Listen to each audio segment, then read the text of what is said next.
Hello guys. Ngayon guys ay araw ng linggo. Andito ako guys sa barangay namin at malakas na hangin dito guys, oh. Kasi guys may mga sanga na lalalaglag, tinatamaan yung snake plant. Maliliit lang naman na sanga guys, kaya tinatanggal ko. So guys, ang dami ring photos dito guys, oh. Ang gaganda. Minsan guys yung ganito pinuputol ko, pantanim. Ganyan guys, oh. Magandang pananim guys. Malakas yung hangin dito guys. Hindi ako makapagtanim guys kasi medyo naulan.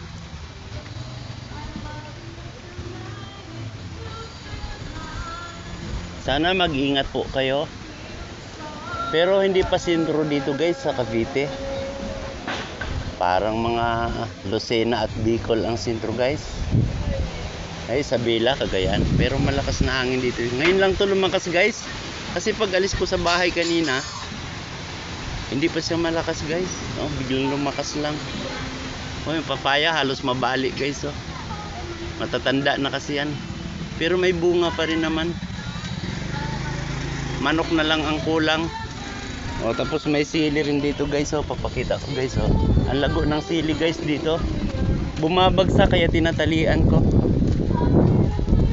So guys, oh, may sili rito malago guys. Oh. Ayan. Kaya pag nagtinula guys, minsan na-stress to guys kasi oh, pinuputol yung mga sanga guys. Oh. Marami na mumutol dito guys. Pero malaki siya. Nung tinalian ko to guys, kasi bumabagsak. Ayan, lagang kong tali guys. Oh. Oh. Tinali ko dito sa langka. Langka ito guys. Oh. Ayan. Kasi pag walang tali, bumabagsak na siya.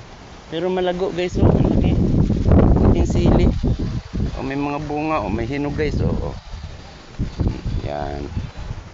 Pero hindi siya makarami ng hinog kasi marami nang nangunguha. Guys, dito marami kasi nababagsak guys na sanga. Kaya tinatanggal ko kaagad kasi kawawa naman yung snake plant pag nadaganan. Pati yung diping guys bumagsak sa lakas ng hangin. Nilagyan ko guys ng poste. Tinali ko kasi kawawa naman. Ganda eh. Oh, ganda na guys. Oh. Ayan. Guys, hindi ko na guys pakakahabaan. At medyo tatabi na ako guys. Lakas ng hangin guys. Oh. Pero matibay naman tong akasya.